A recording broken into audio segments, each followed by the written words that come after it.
Donc il y a ce besoin, encore une fois, de renouvellement, il y a un besoin de changement ici sur Sainte-Suzanne. Et puis il y a un deuxième aspect que je voulais rappeler aussi. Il y a 2 ans, 1 an et demi de cela, il y a un certain nombre d'élus à La Réunion qui ont dit aux Réunionnais, au niveau national, pour les élections, l'homme de l'avenir, c'est le candidat socialiste.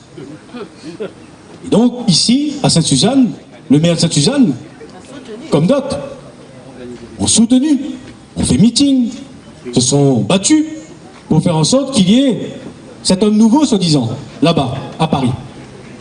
Et si vous faites là aussi le point, 1 an et demi après, matraquage des entreprises, matraquage fiscal, les Réunionnais, comme les Français, n'auront jamais payé autant d'impôts que sur les 2 dernières années. Il va falloir payer maintenant quasiment pour aller à l'école. Il y a des réformes qui sont en cours aujourd'hui et qui changent fondamentalement tout ce qui était en train de se mettre en place de bien pour le pays et pour la Réunion. Et donc ces gens qui ont promis à un moment donné le changement, est-ce qu'ils ne doivent pas non plus aujourd'hui être sanctionnés? Est-ce qu'ils ne doivent pas non plus être sanctionnés pour vous avoir emmené sur les chemins qui sont des chemins aujourd'hui de traverse, par dire, mais surtout des chemins qui ne nous amènent pas vers le progrès, qui n'amènent pas les Réunionnais vers des solutions et vers un avenir meilleur.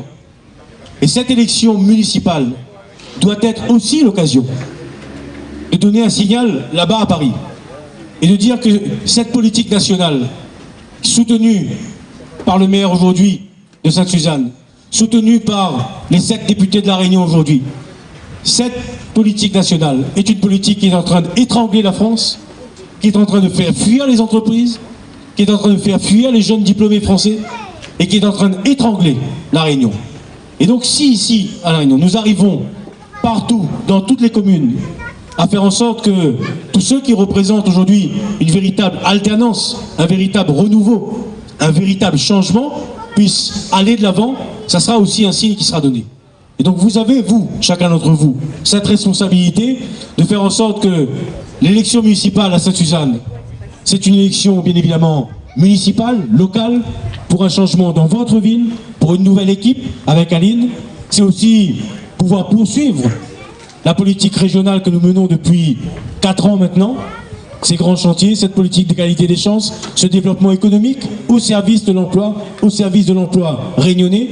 Et puis c'est un signal aussi qui doit être donné au gouvernement, au niveau national, pour lui dire arrêtez que ça, arrêtez d'étrangler les Réunionnais. Voilà les messages que je voulais, Aline, te passer cet après-midi. Dire à tous les amis qui sont ici de continuer à vous battre, de continuer à militer, de continuer à être des citoyens engagés, des citoyens actifs.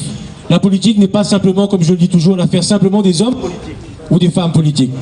La politique est l'affaire de tous. C'est comme cela que l'on avance.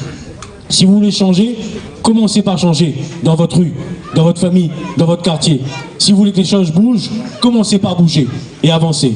Et vous avez de la chance ici, à Sainte-Suzanne, d'avoir une femme comme Aline qui s'engage, qui se bat, qui met entre parenthèses quelque part sa vie de famille, sa vie personnelle, pour se mettre au service de la population, au service de Sainte-Suzanne. Je voudrais que vous l'accompagniez pendant tout ce combat et tu sais, Aline, que tu peux compter sur mon soutien le plus total, le plus déterminé, aujourd'hui, demain et pour toutes les années qui viennent. Merci beaucoup.